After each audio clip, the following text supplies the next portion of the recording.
You're now watching a clip from the MarcWes Sports Podcast. It's the MarcWes Sports Podcast. I'm Marcus Benjamin. He's Wesley Pierre. And we give you that real South Florida sports talk from that South Florida fans' perspective.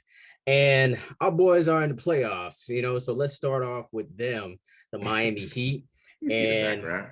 Yeah, you already know what it is. And we just waxed the Atlanta Hawks on Sunday. I mean, it was great to see because, hey, I love watching the blowout if it's my team, Oh, of course. So it was great to see. It's good to see Duncan Robinson going off because this year he's been kind of gooking a little bit, but he showed up in this game big time. And did he set a record for threes and for the Miami Heat or something like that? Because I'm not sure, but he was 8 for 9. You feel me? He was raining them things. You feel me? And the crazy thing about it is that he had an interview and he was like, it basically was the contract that kind of had him in a slump. You feel me? Because there's more expectations. You know what I'm saying? Like he come from like being undrafted, being in the G League, and you got this big contract. You got a lot of people that's looking at you to make that shot. And sometimes, what some individuals, they not, I ain't gonna say that he fold, but it's a lot of pressure, and it's gonna probably be negative in their play or how they work or whatever. You feel me? But it was a good thing to see that he was 8 for 9. You feel me?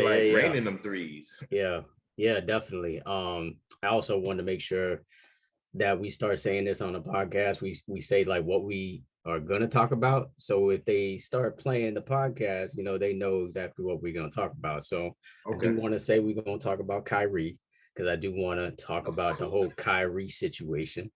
And I do want to, of course, give you my insight on the spring game because that's where I was on Saturday. So, we're going to talk about the spring game and all that.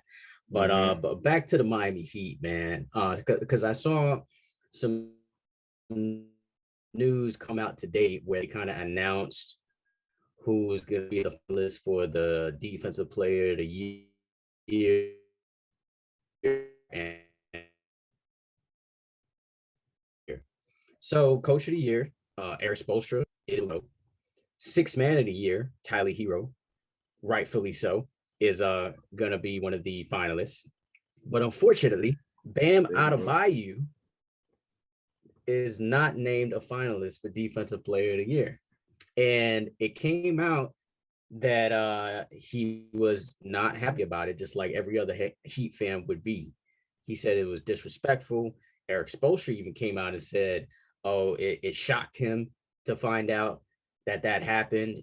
He said, if you watched our games and you see how our defense is played, you can see that he's the most valuable defender on the team, something to that effect, which just takes me to the same point that we always screaming on this podcast, which is really why they hating on us, man. Why are they hating on the Miami Heat so much? And even to the point where going into the playoffs, they're not even favored to win the East.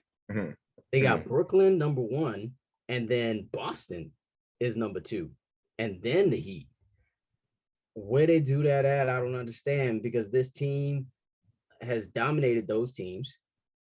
We have the best record in the East without playing a lot of our guys for a lot of the season. Mm-hmm. Tyler Hero was out for a lot of games. Jimmy Butler was out for a lot of games. Kyle Lowry was out for a lot of games. Bam Adebayo was out for a lot of games. Yet we still have the best record in the East. I mean, I don't understand it, but I understand it. You know what I'm saying? I understand like why you would hate on Miami. I guess because, of what Wes? The beaches, the women, the weather. And now we got sports. When I got this hat, I was like, yo, this hat right here shows you the weather right here, because this is the Panthers hat. Shout out to the Panthers who are on like an unbelievable 10-game winning streak right now, just dogging people in the NHL still they fighting for the #1 record in the entire NHL. So, but we'll talk about them on another day. But still, like the hate for the Heat is real. Is basically what I'm saying. It's just instead of them calling us the Miami Heat, it's the Miami hate.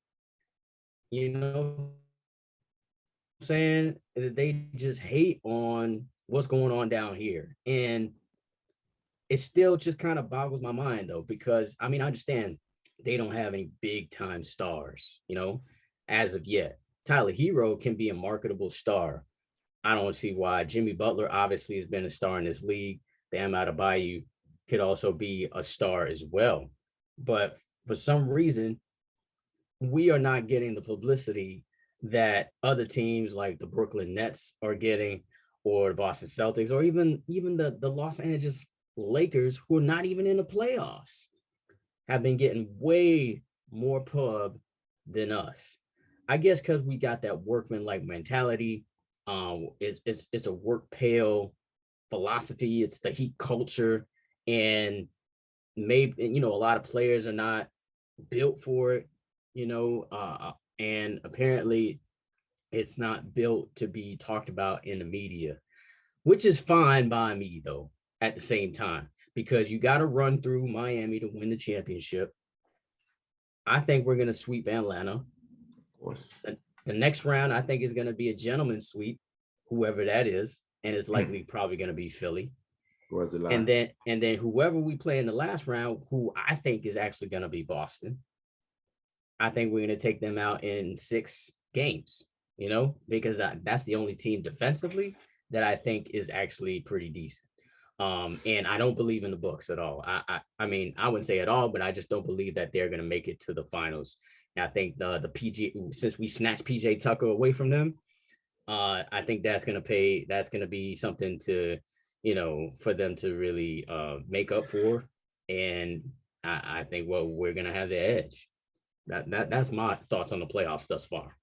Look, man, at the end of the day, like you already know, like I already said it earlier when you asked me, the beaches, the women, the weather, they hate us, not sports. You got the Panthers, you see the hat on Marcus, doing their thing. Like I think we just set a record for like 8 or 9 winning streak in the NHL, and we doing our thing. I guess a franchise record or an NHL record. I'm not actually sure at the moment, but regardless of the fact, you got the Heat or franchise record. You got the Heat doing their thing, #1 in the East. But again, like Marcus said, they hating on us, and we not even favored to win the East. We're not favored to make it through the turmoil that comes with the East. I mean, you got Kyrie Irving, like we're gonna speak with Kevin Durant, that they're playing the Boston Celtics, and it was a close game, and it seemed like it's a breeze, because when I see Brooklyn and I see Boston, I'm looking at my Miami Heat, our Miami Heat. You see the background. I'm like, who do you got? We got a team. Y'all got 1 or 2 individuals, and when they hit the bench, you already know what time it is. You got Brooklyn that don't play no defense. You know what I'm saying? Kind of what made them actually lose that game last second. It definitely was. You got the Boston Celtics where, Tatum, he a lot of times don't show up, 3 quarters out of the game, and you try to make a last quarter effort to, make it reasonable. You know what I'm saying? So your numbers be kind of questionable with me. When it comes to the Miami Heat, we got defense. Defense, the epitome of the Miami Heat. You see LeBron, bitch ass. He over here like, well, I know you seen that tweet. You feel me? Over here, wanna write our coattails. Like, nah, you know what time it is. Don't say what you saying right now. Don't say that we develop players, but Eric Spoelstra, the Miami Heat coaching staff, we've been doing this, but when you was here, you didn't respect that. You feel me? You even bucked my dog, Eric Spoelstra. You feel what I'm saying? Because you didn't respect him and what we do. You know what I'm saying? You try to change the culture. Nah, the culture ain't gonna change. You know what I'm saying? You see how developed LeBron. Exactly. You feel what I'm saying? That workout ethic that everybody be bragging about when it comes to LeBron, that's Miami Heat. When he used to ride from the crib all the way to the stadium, that's Miami Heat. That's Udonis Haslem. That's the anchor of our defense, the soul of our organization. You got Alonzo Mourning and the coaching staff. You know what I'm saying? Like, you got all type of individuals that makes the Miami Heat what the Miami Heat is. We got a little deeper on the bench that hit 40 the other day. You feel me? And we didn't even play him. Why? Because it ain't nothing. We know what it's gonna be. You feel me? I mean, at the end of the day, people don't understand what the playoffs actually mean. The playoffs mean one day is gonna be another individual that step up to the plate to win the game. It's never all one player. You feel me? Yeah, everybody gonna get their numbers, but I remember when one day it was Mike Miller, one day it was Ray Allen, one day it was LeBron. Of course, LeBron gonna give his numbers when he was playing for the Heat. Of course, Wade gonna give his numbers. Boss gonna give his numbers, but who gonna be that individual that you like, all right, they the reason they won the game? I mean, the other day it was Duncan Robinson, the person that everybody was, even myself was like, yo, what's good with this person? But again, like I told you, sometimes when people get the money, you know, like they ain't putting that work in, but he putting the work in. But again, he came just out in his and head. said, I think it was in his head. So we know it's not the work ethic because we talking about the Miami Heat. We don't really jump on that. You feel me? We know what the epitome of the Miami Heat culture means. You feel what I'm saying? We got dudes like LeBron trying to jump back. Nah. You trying to go to Steph Curry, now you trying to come back. I know Pat Riley said there's a key, you know what I'm saying, where you could come back, but we ain't gonna trade a whole lot of people to get you. If you want to come back, you take a lot less, and you know, but that's another story. But again, back to the playoffs, man. The Miami Heat doing their thing. Duncan Robinson doing his thing. PJ Tucker, he was in a slump before he hit the playoffs. He's doing his thing. Defense is doing their thing, like what they do. You know, you got Jimmy Butler that got into it with, like, come on, man, you're gonna try to get into it with Jimmy Butler. Come on, Trae Young. You see your last name, you young, man. Don't try to run up on a big dog right now. Everybody know he want to fight. You know what I'm saying? You got your head. Like, come on, man. Like, Marcus, you remember when people be fighting in high school or want to fight, you feel me? Somebody push the person and then the person put they head on their chest down. Like, I'm ready to knock you out. You feel me? Like, that's what you doing. You feel what I'm saying? Like, what's going on? You don't want Jimmy Butler about to grab your head and mush you in, you feel me? But he know that the Heat, we need him right now, so we ain't gonna give you no free games. But again, that's the epitome of the culture. We doing our thing, and I just love everything that I'm seeing with the Miami Heat because I mean the first quarter we're looking crazy, man. nobody could drop a shot. You know what I'm saying? But we were still winning. That was the thing. But I'm saying first quarter, that's when you got the butterflies in your stomach. You feel what I'm saying? You know, everybody they haven't played for like a week. You know? Exactly. Why? Because we're the number one in the East, and you know that's probably it. It kind of was a down. It was kind of like a detriment to the actual team that we gotta wait. You feel me? And see if they can make the playoffs. And you really think these boys are gonna have a chance? No. So Miami Heat, I think this is gonna be a sweep, like you said, Marcus. It's gonna be one of those. We're not gonna give them a tournament sweep. We're gonna do their thing and mop them. I mean, Trae Young hasn't been looking good. Even with the playing game, you feel me? He been like in a 2-week slump. You feel what I'm saying? I mean, he show up in the end of the game, like I be saying about Tatum and all these other individuals. You know what I'm saying? So for me, it's nothing. KD, you didn't look special in that game last night. Kyrie was the one that was balling, but again, y'all have no defense. You got the Philadelphia on 76ers. Yo, you got Embiid, but we already show you.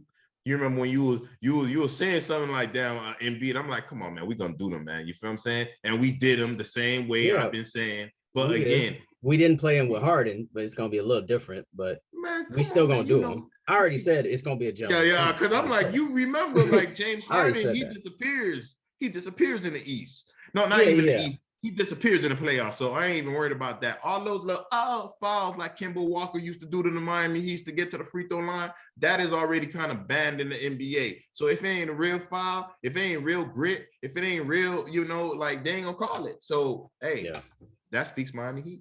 Yeah. Trae Young, man, we shut him down. I just want to make that point. We shut him down. He was his season low of the season, you know, and Trae Young actually did have a good game last game. The other game was kind of an average game, but, you know, it was a decent game. This game, he was non-existent, shut him down. Like, he looked frustrated. You know, that little scuffle with Jimmy Butler was like, it wasn't really what it really was. I mean, what the media was trying to blow it up to be. I had seen one post that said Trae Young in a fight with Jimmy Butler. I was like, it was no fight. You know, it wasn't even close to fight. You know, like, and Trae Young doesn't want that smoke. I mean, he doesn't. He really doesn't want any smoke in this series either, because we're a team and they're a team of some individuals. I mean, besides Trae Young, who do you even really know on this team? I don't know anybody else. I mean, I know Clint Capella, he is the big man, but he's hurt. Right, exactly. So that's why this series is definitely going to be a gentleman's sweep. I think the next game is going to be close because that's how naturally stuff happens, you know, with the NBA. Trae Young is probably going to drop maybe, you know, close to 25 to maybe 30 to try to keep it close, but we're going to take over in the fourth quarter. When it goes to Atlanta, that's when things really change because they give the calls to the home team. You know what I'm saying? The foul calls usually go to the home team. Duncan Robinson and these guys usually don't play well on the road. Those role players that are from Atlanta, they're going to start hitting shots, but we're still going to take over because you know why? Because defense travels. You know what I'm saying? Defense wins games and wins championships. And even if we're in a shooting slump, that defense is going to bail us out. And that's why I still think it's going to be, you know, a gentleman's sweep because you don't have another scorer. You don't have the chemistry that we got, you know, and then, you know, next series, I think it's going to be, like I said, 5 games. And then the real series is going to be the Eastern Conference Finals. That's the only one, you know, that you got to tune into, you know, if you're not a Heat fan or fan of the other team. So yeah, I mean, the thing I like about Trae Young, though, is that he embraces the hate. You know what I'm saying? He embraces the hate. Like Kyrie does not embrace the hate, and that's the perfect transition. He does not embrace the hate. You can tell it's affecting